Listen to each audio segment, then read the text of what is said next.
എല്ലാവരും കൂടെ നമ്മുടെ സിനിമ റിലീസിനോട് അടുത്ത് നിൽക്കുകയാണ്. അപ്പം ഈ ഒരു അവസരത്തിൽ ഇവിടെ എത്തിച്ചേർന്ന എല്ലാവർക്കും ഹൃദയം നിറഞ്ഞ നന്ദി അറിയിക്കുന്നു. ഇവിടെ പറഞ്ഞതുപോലെ തന്നെ മലയാളത്തിൽ ഒരു സിനിമ ചെയ്യാൻ ആഗ്രഹിക്കുന്ന എല്ലാവരുടെയും ഒരു അൾട്ടിമേറ്റ് ഡ്രീം ആണ് മമ്മൂക്ക ഒരു സിനിമ ചെയ്യാൻ പറ്റുക എന്നുള്ളത്. അതൊരു എനിക്കും കുറെ കാലമായിട്ട് ഒരു സ്വപ്നം ഉണ്ടായിരുന്നു. ഫോർച്ചുനേറ്റ്ലി അതൊരു റിയാലിറ്റി ആയിട്ട് മാറി. അതിന് സാറിനോടാണ് ഏറ്റവും കൂടുതൽ നന്ദി. പ്രത്യേകിച്ച് ഈ സിനിമയെ പറ്റി പറയുകയാണെങ്കിൽ പിന്നെ അദ്ദേഹം ഇതുവരെ ചെയ്തു വരുന്നിട്ടുള്ള കഥാപാത്രങ്ങളിൽ കുറച്ച് മാറിയുള്ള ഒരു ഷെയ്ഡ് ഉള്ള ഒരു കഥാപാത്രമാണ്. അതിനെപ്പറ്റി കൂടുതൽ നമുക്ക് പറയാനായിട്ട് നിർവാഹമില്ല. എന്നാലും ഏറെക്കുറെ എല്ലാവർക്കും അറിയാമെന്ന് വിശ്വസിക്കുന്നു. അപ്പോൾ അത് തിരഞ്ഞെടുക്കാൻ കാണിച്ച മനസ്സിനും അപ്പം അത് മമ്മൂട്ടി കമ്പനി തന്നെ അത് നിർമ്മിക്കാനായിട്ട് തീരുമാനിക്കും. അതിനൊക്കെ ഉള്ള ഹൃദയം നിറഞ്ഞ നന്ദി പറയുകയാണ്. അതേപോലെ വിനായകൻ ചേട്ടനും അദ്ദേഹത്തെയും ഇതുപോലെ അപ്രോച്ച് ചെയ്തപ്പം തന്നെ അദ്ദേഹം ഇത് ചെയ്യാനായിട്ട് തയ്യാറായി വന്നു. അദ്ദേഹം ഇത് മുന്നേ ചെയ്ത് ശീലിച്ചിട്ടുള്ള കഥാപാത്രങ്ങൾ കുറച്ച് ഡിഫറെൻ്റ് ആയിട്ടുള്ള ഡയമെൻഷനിലുള്ള കഥാപാത്രമാണ് ചെയ്തത്.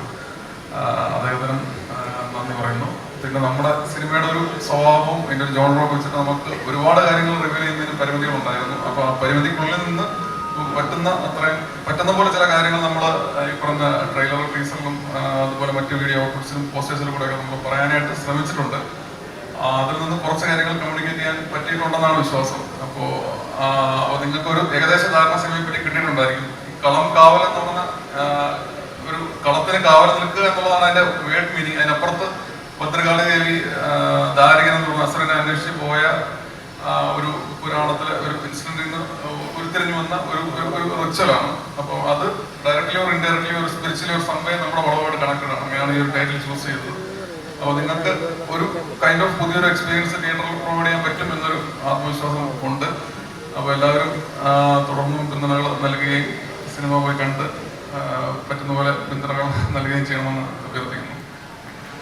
ആബ്സല്യൂട്ട്ലി നമ്മളെല്ലാവരും കാത്തിരിക്കുകയാണ്. അപ്പോൾ ഡെഫിനറ്റ്ലി എന്താണ് കളങ്കാവൽ, എന്താണ് ഒരു തിയേറ്റർ എക്സ്പീരിയൻസ് നമുക്ക് ലഭിക്കുമെന്ന് പറയുമ്പോൾ what are we going to experience of theatre, ആ ഒരു ചോദ്യം ഉള്ളിൽ കയറിയിട്ട് കുറേ അധികം നാളുകളായി. ഫൈനലി December 5th നമ്മളത് കാണാനായിട്ട് പോവാണ്. കളങ്കാവൽ ടൈറ്റിലിനെ കുറിച്ച് പറഞ്ഞു. എനിക്ക് തോന്നുന്നു ജിഷ്ണു ശ്രീകുമാറാണ് ഒരു ടൈറ്റിൽ നമുക്ക് തന്നത്.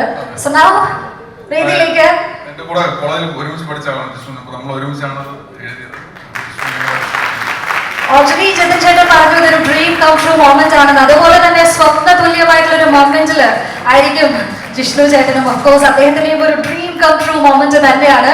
And yes, let's give a big round of applause, ladies and gentlemen. Two people who have put their sweat and blood to the film. Finally അതിന്റെ റിലീസിലേക്ക് എത്തി നിൽക്കുമ്പോൾ ഓഫ് കോഴ്സ് എക്സൈറ്റ്മെന്റ് ആണ്, ഹാപ്പിനെസ് ആണ്. പക്ഷെ എന്താണ് ഇപ്പോൾ പറയാനുള്ളതെന്ന് ചോദിക്കുകയാണെങ്കിൽ ഹൗ ആർ യു ഫീലിംഗ്?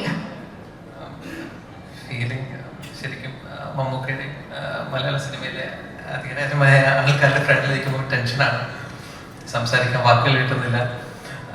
മമ്മൂക്കയെ വെച്ച് ഒരു പടം ചെയ്യുക എന്ന് പറയുന്നത് ജീവിതത്തിലെ ഒരു സ്വപ്നമായിരുന്നു. ആ സ്വപ്നം സാധിച്ചു.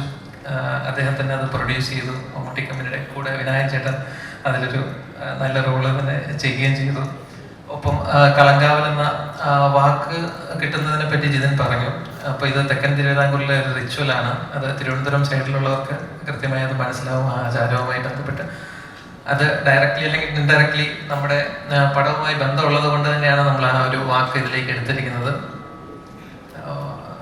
ഇന്ത്യയിലും December 5 പടം റിലീസാവുകയാണ്. ഒരുപാട് നാളത്തെ ഒരു ട്രാവൽ ഉണ്ടായിരുന്നു ഈ പടത്തിൽ.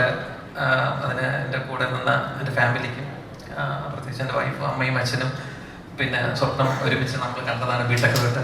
അപ്പോൾ അന്ന് തൊട്ട് സിനിമയാണ് നമ്മുടെ മനസ്സിൽ. അപ്പോൾ അതിപ്പം സാധിച്ചിരിക്കുകയാണ്. പിന്നെ ജോഷി സാറിൻ്റെയും സിബി മലയിൽ സാറിൻ്റെ സിനിമ കണ്ടാണ് നമ്മൾ വളർന്നത്. അവരുടെ ഫ്രണ്ടിൽ നമുക്ക് ഇങ്ങനെ വന്ന് സംസാരിക്കാൻ പറ്റുന്നത് തന്നെ ഏറ്റവും വലിയൊരു അനുഗ്രഹമാണ്. ഒപ്പം ഈ സിനിമ സംഭവിക്കാൻ കൂടെ നിന്ന നമ്മുടെ DOP, chief associate editor Mujeeb, അപ്പം മ്യൂസിക് ഡയറക്ടർ, അപ്പോൾ ഇവരെല്ലാവരും ഞാൻ ഓർക്കുന്നു. ഒപ്പം വണ്ടർഫുൾ ആർട്ടിസ്റ്റ് എല്ലാവരും പേരെടുത്ത് ഞാൻ പറയുന്നില്ല. എല്ലാവർക്കും എന്തായാലും ഇവിടെ എത്തിച്ചേർന്നതിന് നന്ദി പറയുന്നു. Thank you so much. പിന്നെ നമ്മൾ എന്ത് ക്വസ്റ്റ്യൻ ചോദിച്ചാലും അതെല്ലാം സ്പോയിലർ ആയിരിക്കും. നമ്മൾ ഒരുപാട് പേരെ റിവീൽ ചെയ്തിട്ടില്ലായിരുന്നു. അപ്പം ഇന്ന് ഇവിടെ വെച്ചിട്ടാണ് ഇത്രയും പേര് ഒരുമിച്ച് റിവീൽ ചെയ്തിരിക്കുന്നത്. അപ്പം ഇവരൊക്കെ വളരെ നല്ല രീതിയിൽ പെർഫോം ചെയ്തിട്ടുണ്ട്. അപ്പം എനിക്കൊന്ന് പലർക്കും ഇതിനകത്ത് അഭിനയിച്ചിരുന്ന കാര്യം പറയാൻ പോലും പരിമിതികൾ ഉണ്ടായിരുന്നു തോന്നും. ഇപ്പം ഇത്രയും പേര് ഒരുമിച്ച് റിവീൽ ചെയ്തിട്ടുണ്ട്. അപ്പോൾ എല്ലാവർക്കും വന്നതിനും അതുപോലെ സിനിമയുടെ ഭാഗമായതിനും നന്ദി പറയുന്നു.